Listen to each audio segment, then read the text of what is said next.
Welcome to Gentex Multimedia live streaming. Today we are talking to you about Transport Workers Union and bringing up that interview right after our news in brief today. As we know, there's so much that's happening out there in the community, and that we had to make some slight changes and make some adjustment. And if you are online and listening to this or viewing this, please do send us your feedback regardless as to how it's coming out there. Well, the top stories for today is that the Treasurer Josh Frydenberg says Facebook's decision to restrict access to Australian news demonstrates immense market power held by the tech giants. Facebook is starting to restore access to the health and emergency services pages on their platform. Authorities in Victoria say they are increasingly hopeful that the Holiday Inn airport cluster has been brought under control, and millions of Texans have endured the third day without power and heat after the winter storm swept across the United States, killing at least 21 people. That and much more in the news today. But first of all, let's take a look at what the weather has in store for us for today and also for the weekend as well. With that, let's welcome Dilraj. Good morning everyone. Weather forecast for the rest of today is maximum 29 degrees. Brisbane area is partly cloudy with medium chances of showers, most likely in the late morning and afternoon. There is chance of thunderstorm in the west during this afternoon and evening, light winds, and fire danger is low to moderate. Sun protection is recommended till 10 to 4 in the evening, and UV index is predicted to reach 12, that is extreme. Tomorrow, that is Saturday, minimum will be 22 and maximum will be 28. Brisbane area will be partly cloudy with medium chances of showers. There is chance of thunderstorm as well. Winds will be light. Sun protection is recommended till 10 to 4 in the evening, and UV index is predicted to reach 12, that is extreme. On Sunday, minimum will be 21 and maximum will be 33. Brisbane area will be partly cloudy with a slight chance of shower, most likely in the late afternoon, light winds, and sun protection again is recommended till 10 to 4 in the evening, and UV index is predicted to reach 11, that is extreme. Till tomorrow, stay safe and enjoy the rest of your day. And thank you very much for that update, Dilraj. And right now, let's move on to the news in brief. So looking at what's happening in and around Australia. So one of the things that has been very concerning and people have been worried about is the Facebook and its the actions. So Communications Minister Paul Fletcher spoke on Q&A about Facebook's news ban. Communications Minister Paul Fletcher laid the blame of the removal of Australian news content on Facebook. So that's where he lays the blame. NASA's Perseverance rover successfully lands on Mars. The Perseverance mission is searching for any signs of activity of microorganisms billions of years ago and aims to send back samples. Michelle Rowland asks, is this the beginning of the end for Facebook?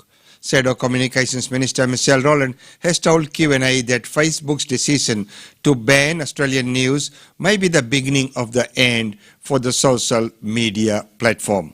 Crown resorts half-year loss as James Parker considers selling his stake So, that is big news happening there. More changes coming for the embattled casino giant resorts. And the key stakeholder, James Packer, may need to radically reduce his stake.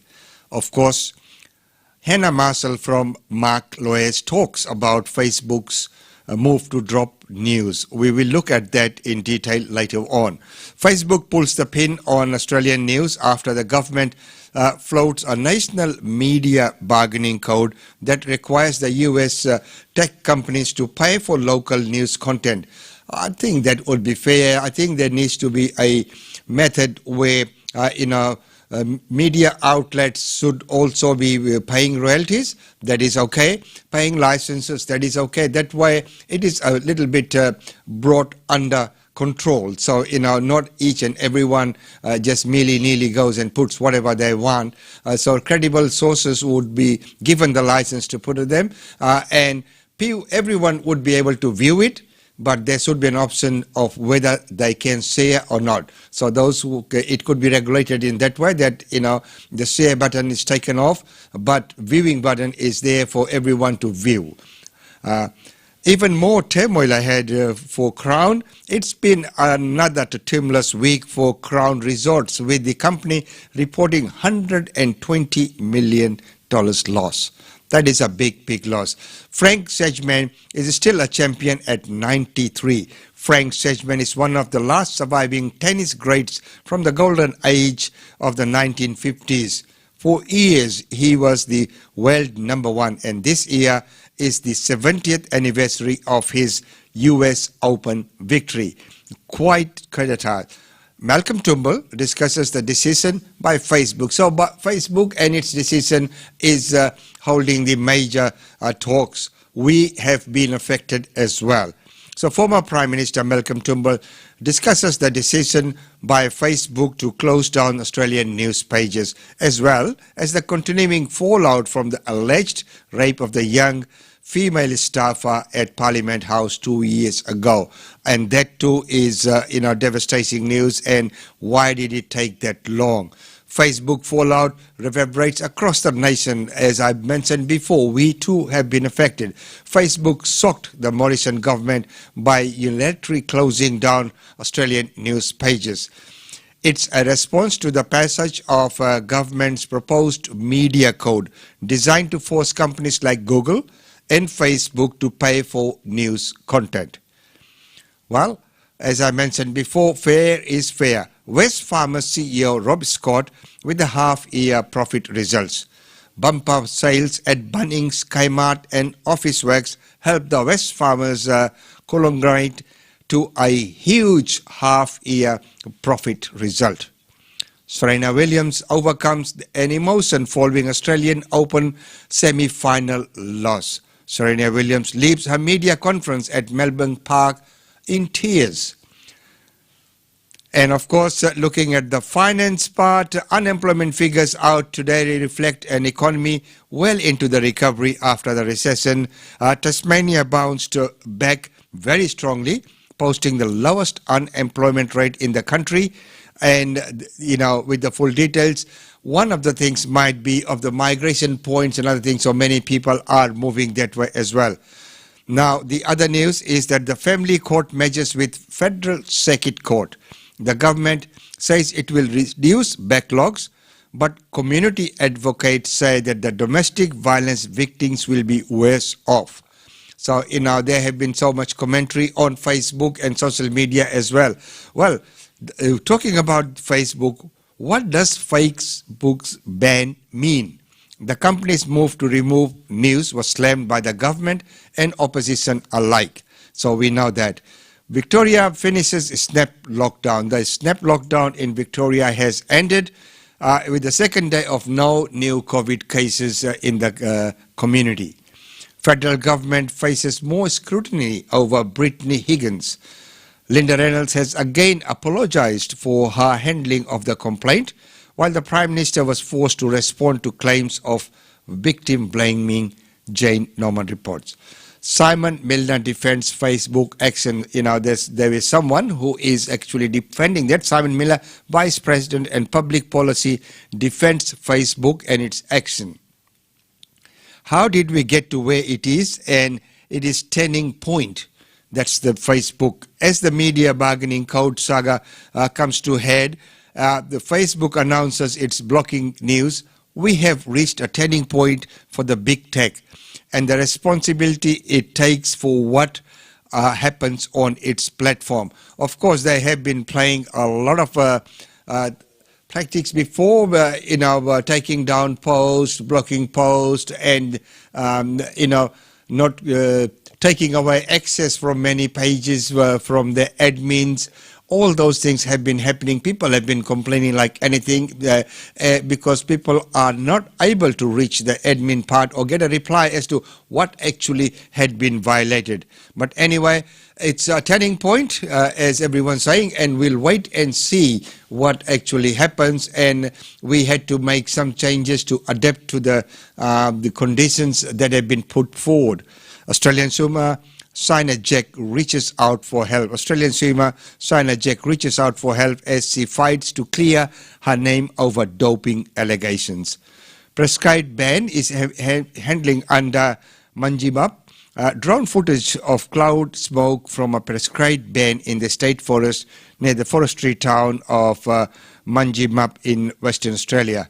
While Australians respond to Facebook's ban, Perth residents have responded to news that Facebook is blocking Australians from accessing their news on Facebook feeds. Well, of course, you can go to the news channel and their websites, and that's what might be happening pretty soon, where people might be more inclined to put news up on their websites. And of course, there will be other methods that will spring forward, as we know that this segment or this sector of news is very big, so people are always looking out for news. But if this platform, as we knew that Facebook had grown its trusted and respected agent, that Facebook had reached a record number in listeners, in viewers and subscribers, so something had to happen. So anyway, we'll see what happens.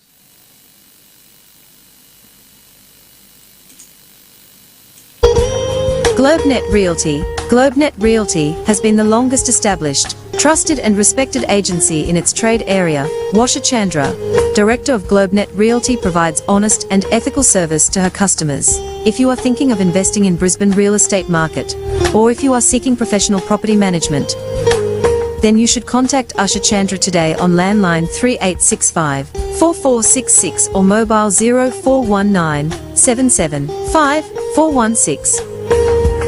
And for further updates, log on to our website www.globenetralty.com.au.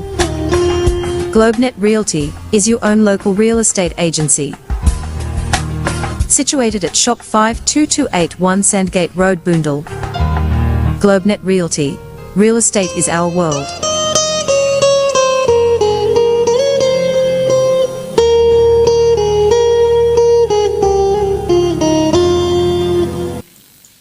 GlobeNet Realty and real estate is their world. Of course it is. And as we know that every Wednesday we bring to you the live updates of what's happening in the real estate market. On Thursdays we have Tanvi Goyal with the travel updates, and today we have a very, very, very special segment. Welcome to the show. Today we're talking about trucks. Without trucks, Australia stops. So who is driving Australia? Big rigs, couriers, taxi and Uber, many log Eats drivers. We all need drivers. This is very demanding sector and hours can be long, conditions tough. Not long ago it was reported that there is a shortage of truck drivers. Now we know that this void is usually filled by migrants who are prepared to put in the extra effort. Their willingness has often been taken for granted and many have been exploited. Yes, it may be hard to believe that such an exploitation would exist in Australia, but the matter of fact is, yes, it is here. Life as a transport worker can be tough, especially with the ongoing pandemic and the financial uncertainty The transport industries, the Transport Workers Union has spent over 100 years fighting for the rights of transport workers and will continue to do so. Recently, the Transport Workers Union has seen more transport workers from the Indian community being exploited at work. Transport Workers Union and Maurice Blackburn have come together to tackle this. Today, we are joined in the studio by two very prominent gentlemen. Number one, Giri Sivaraman, principal of Maurice Blackburn. He's the head of the firm's Queensland employment law based in Brisbane, which is listed as one of the highly respected Doyle's Guide to Australian legal profession as one of the two top-tier law firms for employees in Queensland. And Gary is very passionate, and he has been recognized as a preeminent lawyer for employees in Queensland by Doyle's Guide, and he is a member of the Law Society of Queensland's Law Subcommittee. He is also a LSQ accredited a specialist in workplace relationship and Law Society of New South Wales specialist in employment and industrial law. And he has also helped many people within the community. He has 15 years of experience providing a full range of legal services to executive and employment law clients, which include CEOs of ISX 200 listed companies and CEO of prominent NGOs and CEO of large software developer executives in the financial and banking sector, medical professionals, senior public servants, senior marketing executives and incorporated associations. So, welcome to the show, Giri. Thank you for having me, Umesh. And also we have with us in the studio is Peter Biagini from the Transport Workers Union. He's a long-term employee of the transport industry and former TWU Queensland organizer, was elected as the State Secretary for the Union. We are creating a strong, modern, united TWU that will have unrivaled power to control our destiny and the nation. So that's what Peter is saying. Welcome to the show, Peter. Thank you for having me. Right, so now that we have met the two very prominent gentlemen, and today we are talking about all these big issues that's facing us. So first of all, Peter, the question to you would be, how big is the transport industry? And, we're looking at drivers, so, talking of some sort of numbers. Of course, we'd also like to know a bit about you and your background. Oh yes, look, the transport industry is a fast-growing industry. It's one of those industries that's hard to automate, and as populations grow, more and more freight needs to move. My background is, whilst I'm the branch secretary for the Queensland branch, prior to that I was 15 years as an organiser, but before that I worked for a company, Ansett Freight Express, doing what they call PUD work, pick up and delivery, as an owner driver. I've always been involved with costing models to ensure that owner drivers, owner operators get remunerated for the cost they have of providing a vehicle, and also to ensure that they get all the benefits of an employee, whether that's overtime, meal allowances, superannuation, workers' compensation, all those benefits. Now, over the years, a lot of those conditions, the laws are changed and those conditions doesn't apply anymore, and we are working really hard to ensure that we get some of those conditions back for owner operators. As far as we're concerned, owner operators and employees, they're not in competition with each other. They both have a role to play in our industry, but we need to make sure one group doesn't undermine the other group. Now that is a very, very good cause, and the way that you're looking at it, of course, owner drivers and contractors, there's always a thin line, and there's always a lot of dialogue that happens in that field. who qualifies as the contractor and employee. So there are many, and I'm glad to see that the work's been done in that area. So once again, getting back to our original question, the industry as we know.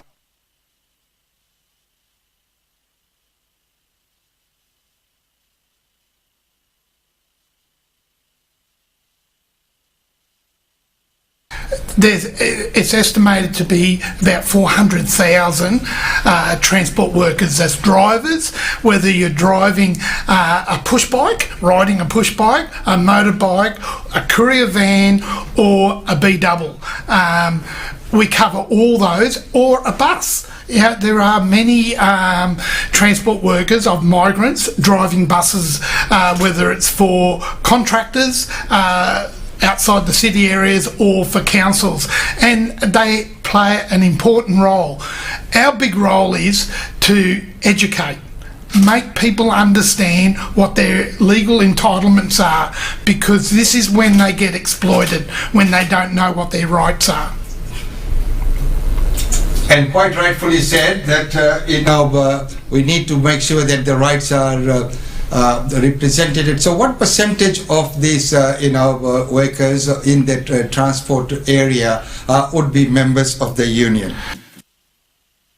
We run about 80,000 members. Queensland, we got 10,000 members, and most of those members are in the larger companies and smaller ones, but they are organised workplaces. The way the current laws run, it makes it really difficult for people to organise, and the reason for that is because there are scrupulous employers out there that don't want their workforce to get organised because they're hiding something, and usually what they're hiding is not paying the legal entitlements to their employees. They are trying to have a competitive edge on those companies that are doing the right thing, and that's our role. Our role is being the police on the beat to ensure that there's a level playing field. Operators can operate by providing a better service, a safer service, not a cheaper service through having cheaper labour costs. And once again, when you mentioned all that, recently we have also heard of many cases within the Indian community as well, and there have been reported cases of exploitation. Could you please elaborate on what your findings have been and what sort of exploitation that exists? All right, a lot of people, especially immigrants that don't understand our laws, they must understand there are minimum rates of pay, there are minimum superannuation, and a lot of scrupulous employers will ask an employee to bring an ABN number with them. So they don't provide any vehicle, they just provide their labour on an ABN number. They get exploited by being paid a flat rate, and that can vary, depends on the size of the vehicle, and they make them get their own workers' compensation and also their own superannuation. What they got to understand, this is a dangerous industry. Can't believe that. I thought I had it off.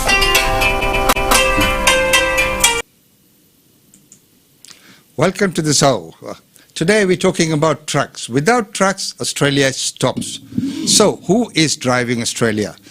Big rigs, couriers, taxi and Uber, many log eats drivers. We all need drivers. This is very demanding sector and hours can be long, conditions tough. Not long ago it was reported that there is a shortage of truck drivers. Now we know that this void is usually filled by migrants who are prepared to put in the extra effort. Their willingness has often been taken for granted, and many have been exploited.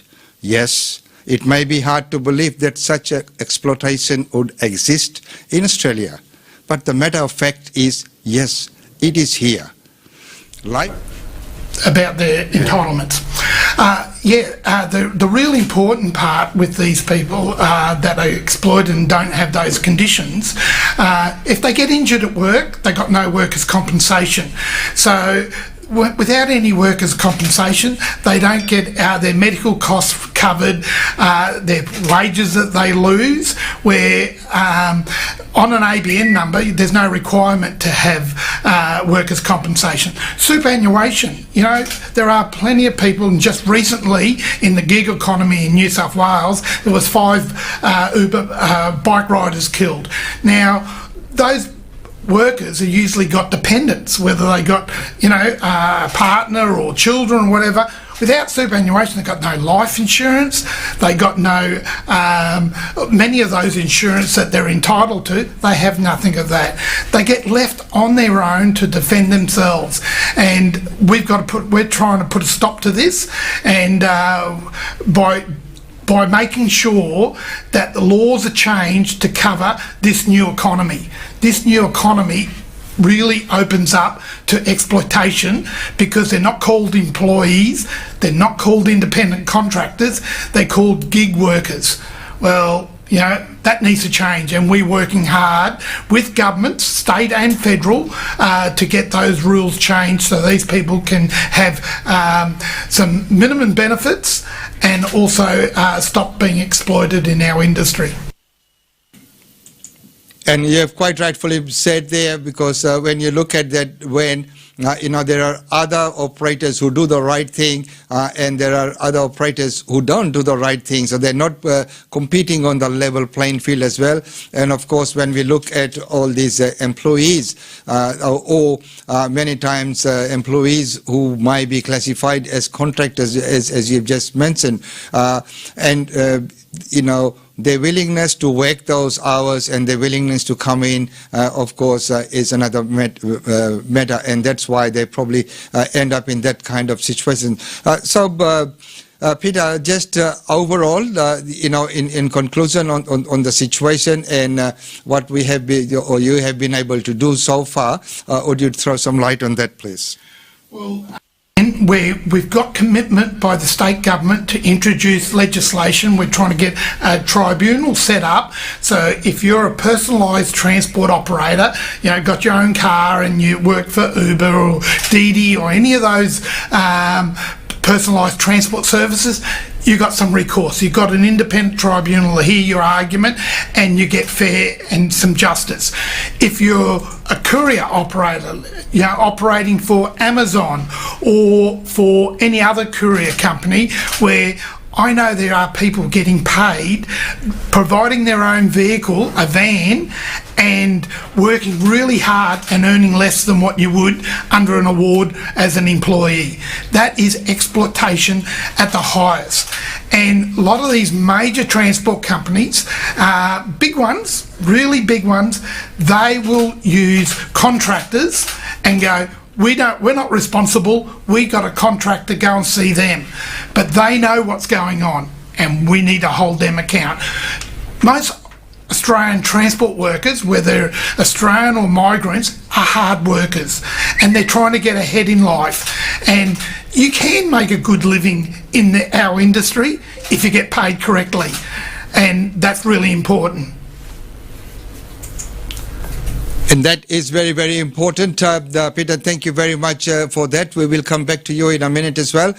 Now I'd like to, question for Gary. Maurice Blackburn, and of course you yourself have been involved with many, incidences like this. I remember last time we spoke, we were looking at the 7-Eleven workers and all those things. So you have, in your own right, helped many cases and taken up this kind of the social injustice or whatever you might call it. So when we're looking at the situation now with TWU, so what's your or Maurice Blackburn's involvement or partnership? Yeah, Umesh, look, firstly, thank you so much for giving us a chance to be here. It's always really encouraging and heartening to see members of the Indian community standing up for others and doing what's right, and that's what you're doing, and that's what this radio program is doing. We have a long partnership with the Transport Workers Union, going back to when Peter was an owner driver, and it's a very important relationship. Yeah, and as you said, Umesh, for me, the migrant exploitation story, it's a really important story. I'm a migrant. I was born in Chennai.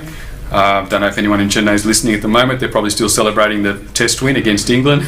But in any event, I came here as a migrant. My whole family lived in a one-bedroom flat in the western suburbs of Sydney, and we worked our way up in the world to where I am now. And that only happened because I was given opportunity, because I was treated fairly, and I wasn't exploited. And I was able to move forward in the world in a fair way. And that's what Peter and the Transport Workers Union are trying to do. They're trying to ensure that it is a level playing field and that everyone is treated fairly, equally and appropriately, and of course lawfully. What I've noticed, Umesh, is, as Peter said, the first issue is a lack of knowledge amongst migrants about their rights. But Indians are in a particularly, not unique position, but a strong position in the sense that because English is so commonly spoken in India and amongst Indian migrants, at least they've got that head start. They can read documents, they can listen. But you don't get told your rights when you arrive in this country. You get told not to bring in foreign food and plants on the plane, but nobody tells you what your workplace rights are. The only way you're going to find out your workplace rights is if you are lucky enough to meet Peter or one of his organisers because they've managed to get onto a site. So the issue starts from the very point of landing. The second issue is, of course, it's well known that migrants, and particularly actually migrants of an Indian background, are very law-abiding, but what comes with that is a great reluctance to speak up about issues. Even though, and Umesh, you may know about this better than me, but Peter has told me that there are strong trade unions in India. At international trade union confederations, you'll get Indian trade unions. It's not a foreign concept. It's not like China where you've just got one party, one state, one union. They understand the rule of law, but nonetheless, when you come to a new country, you're scared to speak up about your rights because you're worried about what's going to happen. Am I going to lose my job? Am I going to get in trouble? Is my visa going to get cancelled? So you may not know your rights. You may know your rights and be afraid to speak up. The advantage of a union, it's in the word. It's a union. United we bargain, divided we beg, as the old expression goes. You have that backing of a collective. You can stand up because you've got all these people standing up behind you. And that's, of course, one of the reasons why we act with trade unions, because we believe in the power of the collective, and we believe in the importance of the trade union movement, because the reality is, without the trade union movement in this country, it would be a very different country, far worse, less egalitarian, less merit-based, less progress for migrants. And so that's why we work with the Transport Workers Union, Umesh, and I don't know if the only union we work with a number of unions, but it's a relationship that's close to my heart. And we like to see progress for all workers. But for me, it is very personal. As a migrant, I want to see migrant workers treated fairly and progress. So there's a long answer to your question, but that's, I'm speaking from the heart there. That's why the relationship's important.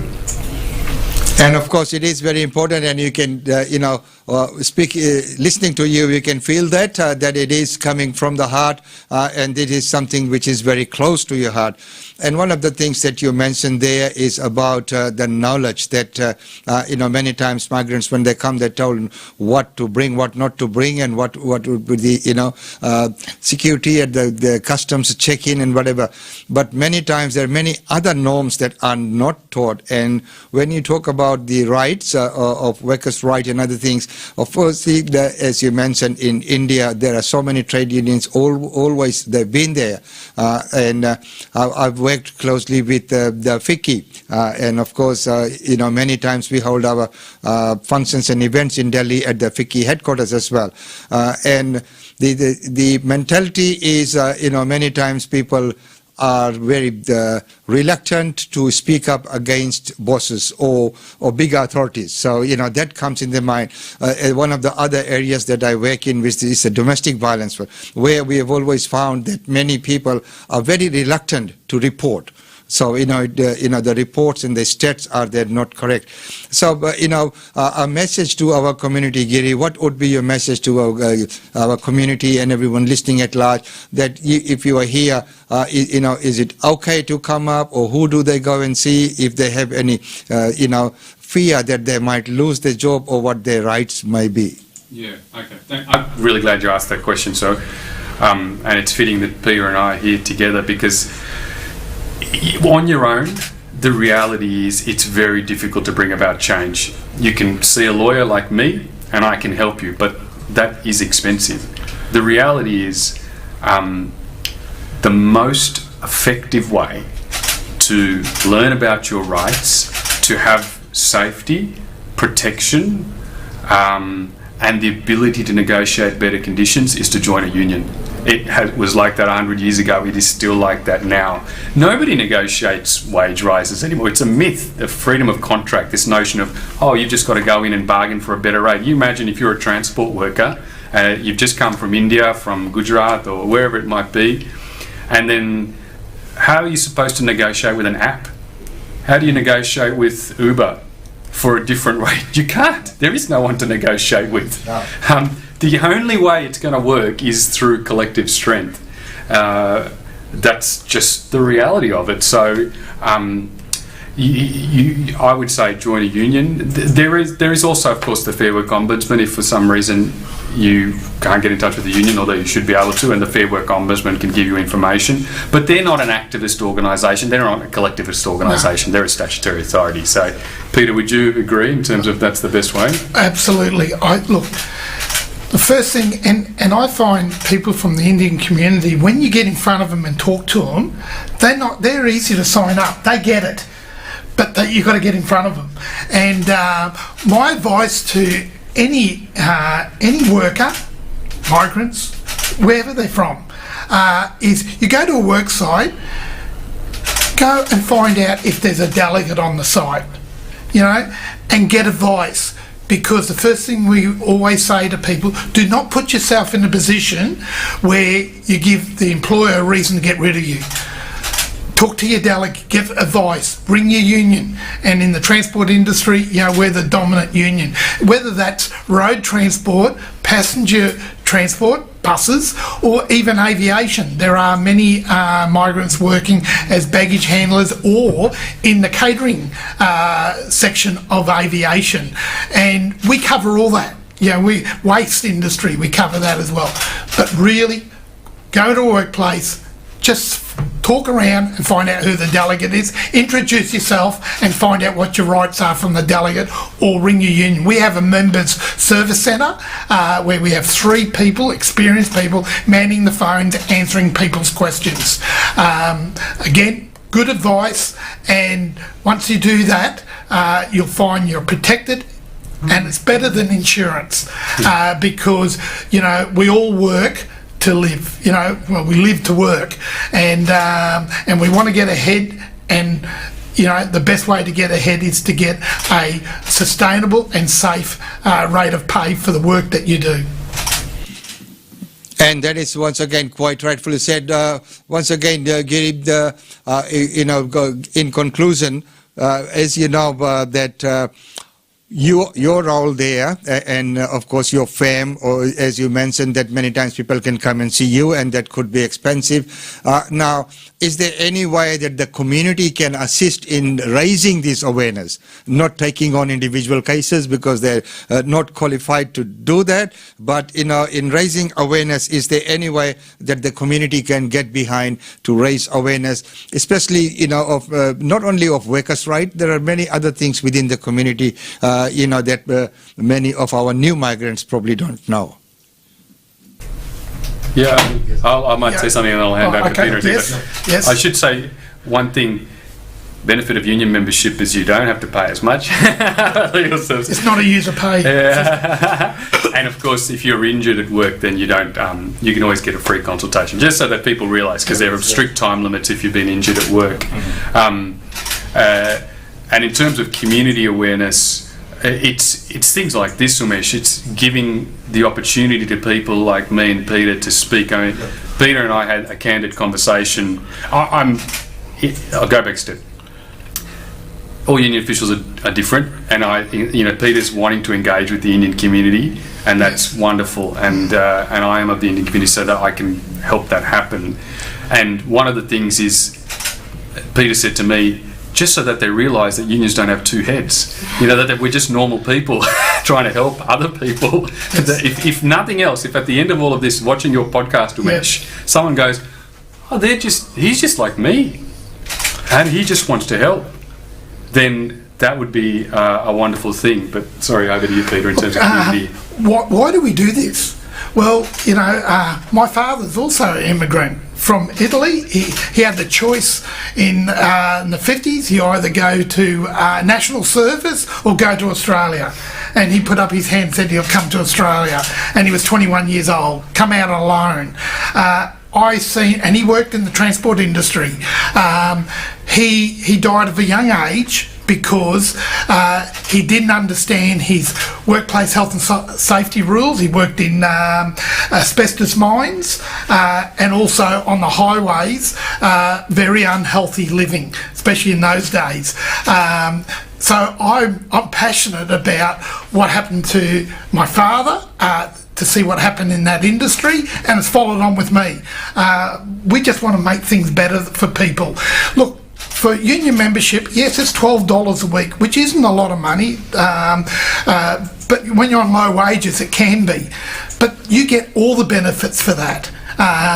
There is no fee to pay if you're unfairly sacked. We run that unfair dismissal at no cost.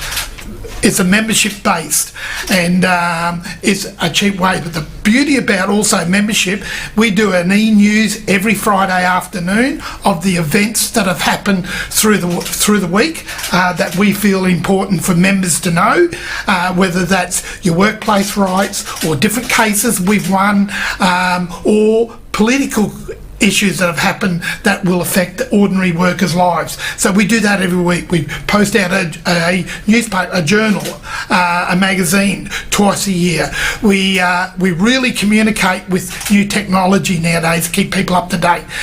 Otherwise, if you don't get that, where do you get your information from?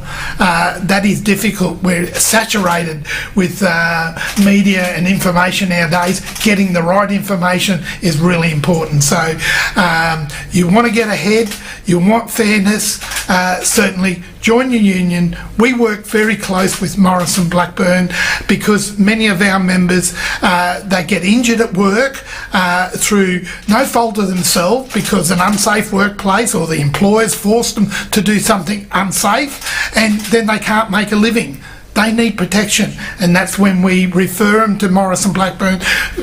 When you go do cases against superannuations or workers' compensation, you're facing lawyers. So the best idea to face lawyers is with a lawyer, a good one like Morris and Blackburn would provide. That helps our members. Thanks, Peter. And once again, thank you to both of you for coming out here and sharing this very important information with the community. I think many of our listeners and people out there, if they have any questions or anything, if they need to follow up from here, what do they? Well, certainly the best idea is costs very little to make a phone call. Ring our 1-800 phone number for the TW in Queensland, and your phone call will be answered and give you the best advice we can. Obviously, we can't act on industrial issues unless you're a member, because unfortunately a lot of people out there will use something for nothing if they can get hold of it. We rely on subscription to be able to put the resources in place to represent workers, and we got to manage that properly. We'd love to have more resources, and that's what subscriptions do. Membership fees, that we're a not-for-profit organisation. The running of the TW Queensland branch is run by delegates, key delegates that are elected in the role, and they have a say to where we spend the money and how we represent workers. Very, very much a democratic system. Yeah, and just I'd add to that, Umesh, Of course, if you're injured and you should join the union, and if you're not, you can still call Maurice Blackburn. But I would say primarily get in touch with the union, as Peter said, and then if there are a range of services that they will offer as a member, and we have that proud partnership, so that if people come through the union, they get access to discounted, high quality legal services. Thank you very much for that, Peter and Gary. And of course, thank you very much once again. And that has been a very, very informative session there today with the Transport Workers Union. As we know, there's quite a lot of people within our Indian community who are in that industry. And of course, knowing your rights, knowing what's available, and doing the right thing. So, if you need to get in touch with them, please do. And right now, it's time to look at functions and events happening right here in Brisbane. And don't forget that tonight is the GoPure Queensland's the dinner function. A fully subscribed one, but look, if you really need to get in, do get in touch with me.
And ladies and gentlemen, once again, thank you so much for joining in.